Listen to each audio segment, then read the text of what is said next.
인간은 사회적 동물이라고 얘기합니다. 동시에 우리는 영적인 존재라는 것을 알고 있죠. 사회적 동물이라는 것은 인간의 이 땅에 살아가면서 관계와 사회적인 이 형성을 하고 살아가게 됩니다. 그래서 어려움이 발생되는 것은 이 사회적 관계가 깨어질 때에 어려움이 있는 것이죠. 또 이 사회적 어떤 이 어려움이나 문제들이 발생했을 때 인간은 또 어려움을 겪게 됩니다. 그러나 동시에 이 영적 존재라는 것을 또 우리는 알고 있다라는 것이죠. 최근에 사람들이 인정하지 않지만 지금 온라인이나 OTT 요즘 TV가 아닌 TV에서도 한참 전에 타로라든지 점집이라든지 어떤 이 재밌는 예능이라고 하는 TV 프로그램에서도 거의 한 주가 다르게 이 점술 가든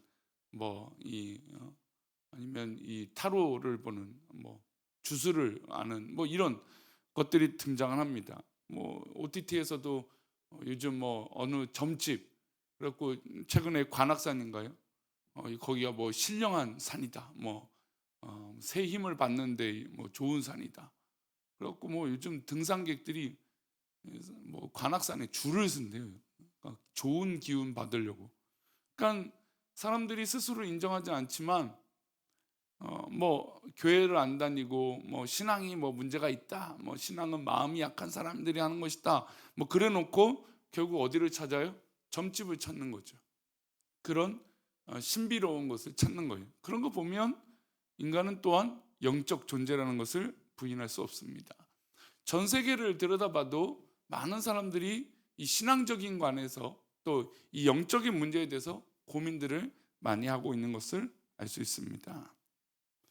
그러니까 인간이 왜 불안한가라는 것을 보면 이 사회적인 관계가 어려움이 있을 때에 불안하기도 하고 또 이 영적인 문제들이 해결되지 않아 불안하기도 합니다.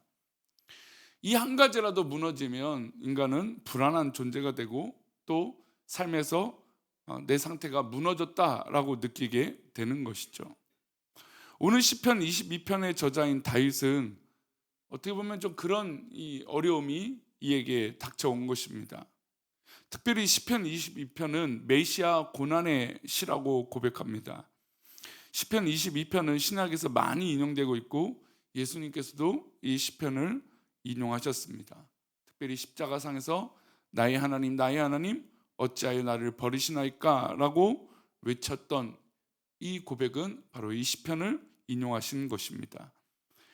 시편 22편에 있다가 보면 예수님의 이 고난의 현장을 마치 어떤 이 드라마의 한 장면처럼 상상할 수 있습니다.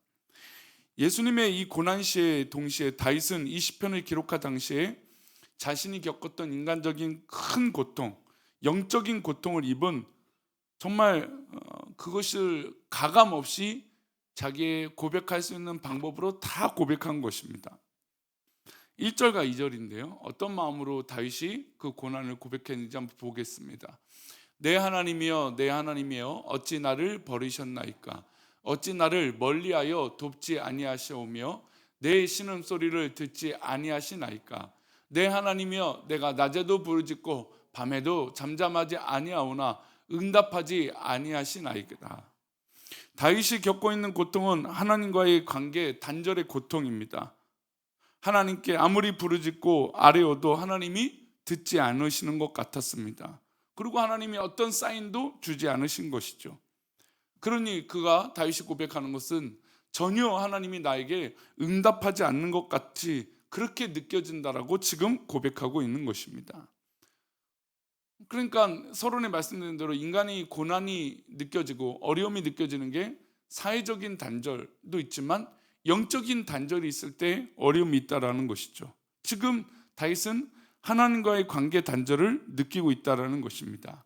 그래서 큰 어려움 가운데 자신이 처해 있다라고 고백하고 있는 것이죠.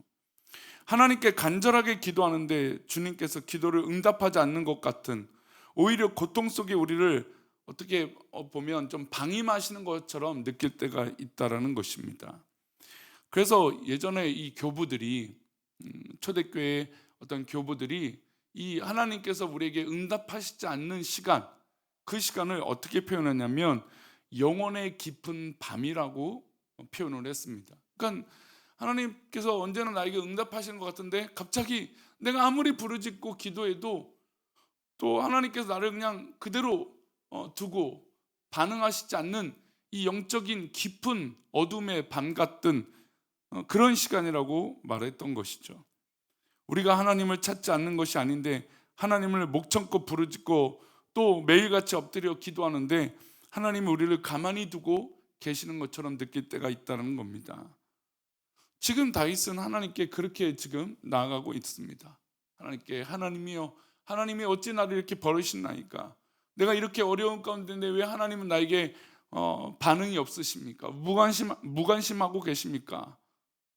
이전에는 하나님과의 관계가 깊고 하나님을 찬양하면 얼마나 놀라운 일들이 있고 하나님 앞에 기도하면 하나님은 그 음성을 그냥 즉시 들어주셨는데 왜 지금은 하나님께서 멀리 계시는 것처럼 있으십니까? 지금 그렇게 다윗은 고백하고 있는 것입니다.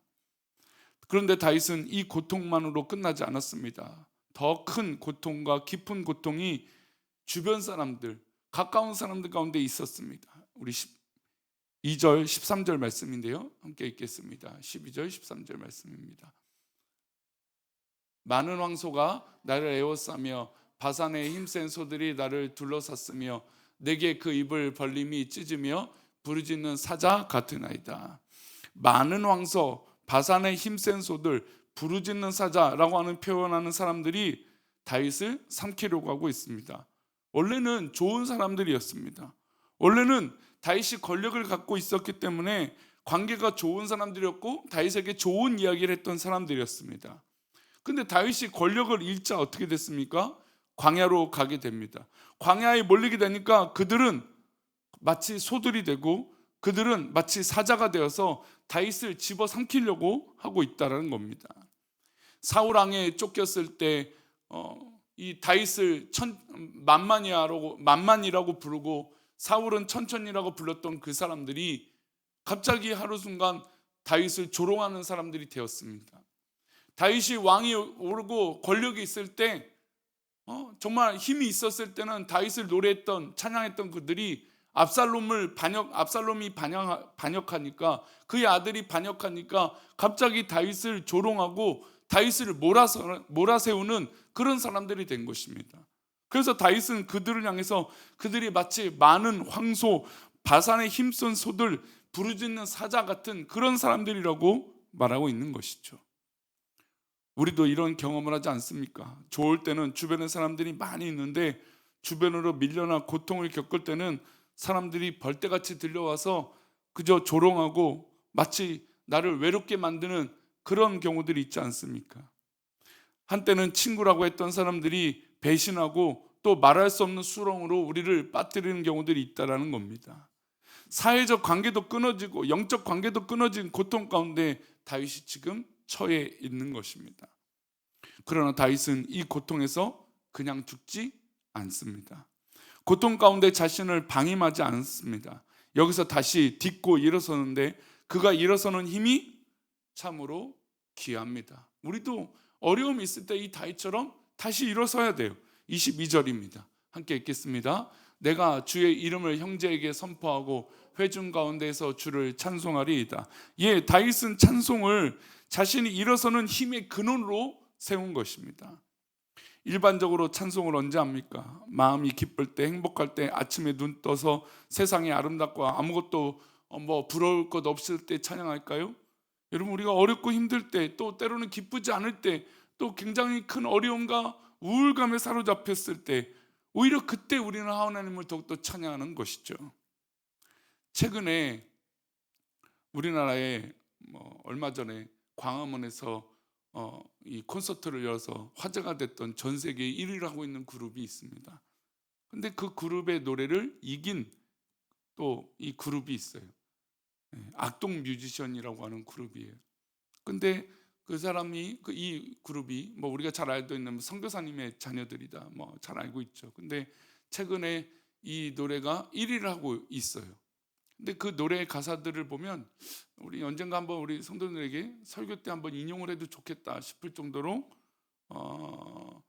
자신의 동생이 어려움이 있을 때 그것을 빠져나오기 위한 어떤 이 세상을 바라보는 관점, 그것을 노래로 만드는 거죠. 그 가사를 보면서 참, 야, 대단하다, 이런 고백을 할 수 있구나라고 느껴지는데, 마치 다윗은 지금 자신에게 달려오는 그 황소들, 그 사자들을, 그들을 보면서 오히려 하나님을 노래하고 또 그 주변의 형제들에게 하나님을 내가 찬양하고 있다는 것을 지금 보여주고 있어요.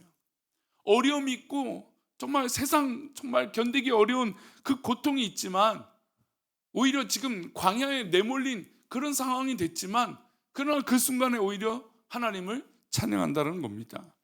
다윗이 시편 150편 중에 73편을 기록했습니다. 근데 그 가운데 대다수가 어디서 부른 노래인 줄 아세요? 광야에서 불렀어요.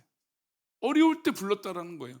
괴로울 때 부르고 정말 낙심 가운데 내가 공격당할 때 오히려 하나님을 찬양했다라는 겁니다. 그러니 다윗을 보면 내 지금 처한 상황과 상관없이 누구를 찬양하는 걸까요? 하나님을 찬양하는 것이에요. 내가 겪고 있는 이 어려움과 상관없이 하나님을 찬양하고 있다는 겁니다.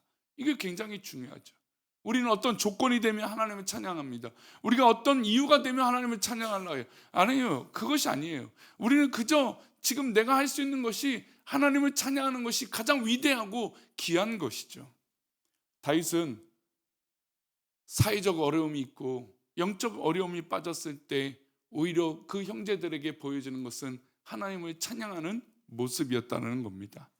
그래서 저는 다윗이 위대했던 것 같아요. 하나님 앞에 범죄하고 회개할 때도 하나님을 찬양하고, 그가 광야에서 몰려 있을 때도 하나님을 찬양하고, 아들에게 배신당해도 하나님을 찬양하고,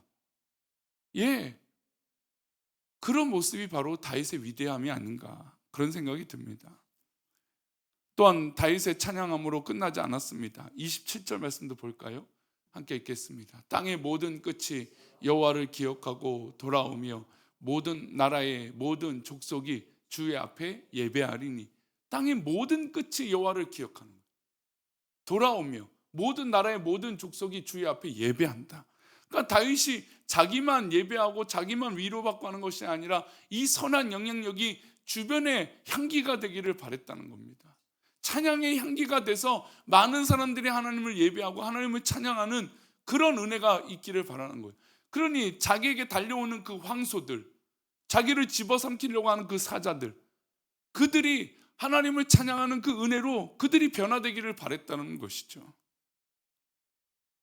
오늘 우리가 고백하는 찬양이 나에게만 머물러서는 안 되는 것입니다. 우리 주변 모든 사람들에게도 흘러갈 것이고, 그 찬양은 우리 공동체를 적실 것입니다.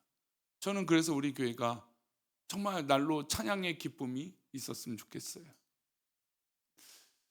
참 가끔은 대예배 때 찬양을 부르다 은혜를 받으면 잠시 예배를 멈추고 찬양만 막 계속하고 싶은 생각도 들기도 합니다. 그래요. 우리 입술에 찬양이 멈추지 않는다는 것, 굉장히 중요한 겁니다. 게다가 그 찬양이 향기가 된다는 것, 그래서 주변 사람들이 우리들의 향기를 듣는다는 것, 굉장히 중요한 고백이죠. 그게 신앙의 고백 아닙니까? 우리들의 신앙의 고백이 오늘도 우리 주변에 찬양의 향기가 되고, 그 찬양의 향기가 우리 성도들이 있는 가정에 또 기도 제목에 변화되어지는 놀라운 향기가 되고, 또 나를 새롭게 하는 놀라운 향기가 되어서 오늘도 하나님을 높이 찬양하고 승리하는 저와 여러분 되시기를 축원합니다. 기도합니다. 하나님 아버지, 오늘도 우리가 주님의 은혜 가운데 살아가며 내가 어려움에 처해 있을지라도 그 어려움에 빠져 있는 것이 아니라 그 어려움 속에서도 하나님을 바라보며 믿음으로 서는 우리들이 되게 도와주옵소서. 주께서 사랑하시는 믿음의 백성들을 더 굳건하게 하여 주셔서 정말로 자신의 이 처한 상황에 집중하는 것이 아니라 나를 사랑하시는 나의 하나님을 찬양하고 고백하여 그 어려움들을 믿음으로 이기는 우리들이 되게 도와주옵소서. 그렇게 우리를 붙드시고 인도하여 주실 것을 믿사오며 거룩하신 예수 그리스도 이름으로 기도 올려옵나이다. 아멘. 하늘에 계신